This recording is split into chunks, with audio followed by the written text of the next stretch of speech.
Ancient history থেকে কিছু question করব, ঠিক আছে। তো প্রথম কোয়েশ্চেন হচ্ছে কোয়েশ্চেন নাম্বার 1, মানব সভ্যতার প্রাচীনতম নগর সভ্যতা কোনটি?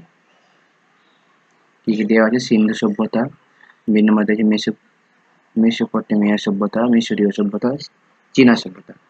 তোমাদের উত্তর হবে মেসোপটেমিয়া সভ্যতা, ঠিক আছে।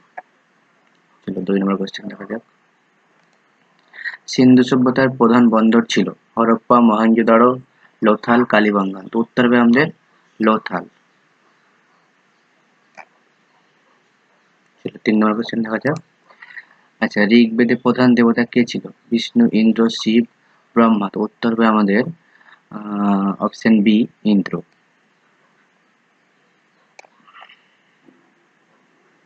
4 নম্বর কোয়েশ্চেন দেখা যাক। গৌতম বুদ্ধ কোথায় জন্মগ্রহণ করেন? লুম্বিনী, পাটলিপুত্র, কপিলাবস্তু, বারাণসী। তো উত্তর হবে আমাদের এখানে উত্তর আমাদের লুম্বিনী হবে, ঠিক আছে। কিন্তু কপিলাবস্তুরই একটা অংশ হচ্ছে লুম্বিনী। উত্তর লুম্বিনী থাকবে, কপিলাবস্তু আমাদের অ্যান্সার হবে, ঠিক আছে। 5 নম্বর কোয়েশ্চেন, মহাবীর কোন ধর্মের প্রবর্তক?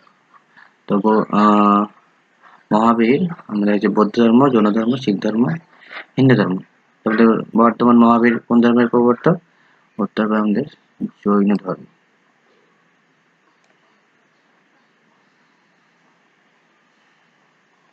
6 নম্বর কোয়েশ্চেন, আলেকজান্ডার ভারত আক্রমণ করেন কত খ্রিস্টপূর্বে?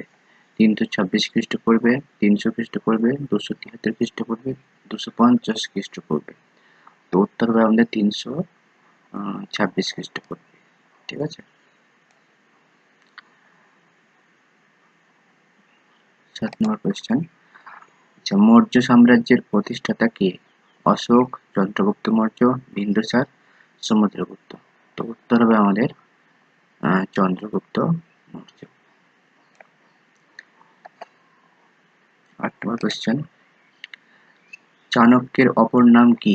কৌটিল্য, কালিদাস, পতঞ্জলি, পাণিনি। উত্তর হবে আমাদের কৌটিল্য। চাণক্যের অপর নাম ছিল আমাদের কৌটিল্য, ঠিক আছে। 9 নম্বর কোয়েশ্চেন, কলিঙ্গ যুদ্ধের পর কোন সম্রাট বৌদ্ধ ধর্ম গ্রহণ করেন? তা কলিঙ্গ যুদ্ধ কার সময় হয়েছিল? তখন সম্রাট কে ছিল? সম্রাট ছিল আমাদের অশোক। তো উত্তর হবে আমাদের অপশন সি।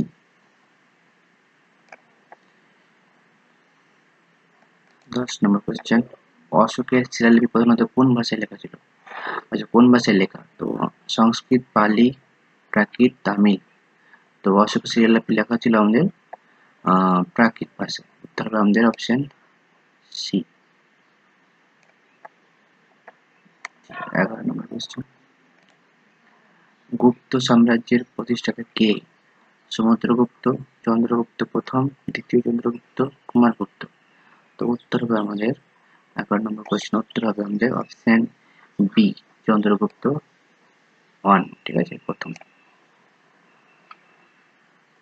12 নম্বর কোয়েশ্চেন, ভারতের নেপোলিয়ন কাকে বলা হয়? বলা হয় কাকে? আচ্ছা, চন্দ্রগুপ্ত মৌর্য, সমুদ্রগুপ্ত, অশোক, হর্ষবর্ধন। কাকে বলা হয় ভারতের নেপোলিয়ন? এটা আমরা সবাই জানে। উত্তর আমাদের অপশন বি, সমুদ্রগুপ্ত। 13 নম্বর কোয়েশ্চেন, চীনা পর্যটক ফাহিয়েন কার রাজত্বকালে ভারতে আসেন? অশোক, সমুদ্রগুপ্ত, দ্বিতীয় চন্দ্রগুপ্ত, হর্ষবর্ধন। তো এটা মনে রাখবে, ফাহিয়েন ফাহিয়েন ফাহিয়েন আসছে আমাদের কার রাজত্বকালে? ফাহিয়েন এটা ফাহিয়েন আসছে আমাদের কার রাজত্বকালে? উত্তর হবে আমাদের দ্বিতীয় চন্দ্রগুপ্ত। আর যদি কোশ্চেনে থাকে যে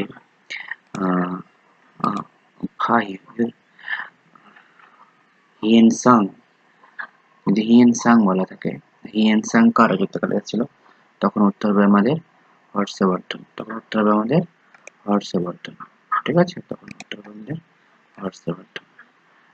হিয়েনসাং বলে থাকলে হবে হর্ষবর্ধন, এখানে দেওয়া আছে ফাহিয়েন। তো উত্তর হবে আমাদের দ্বিতীয় চন্দ্রগুপ্ত।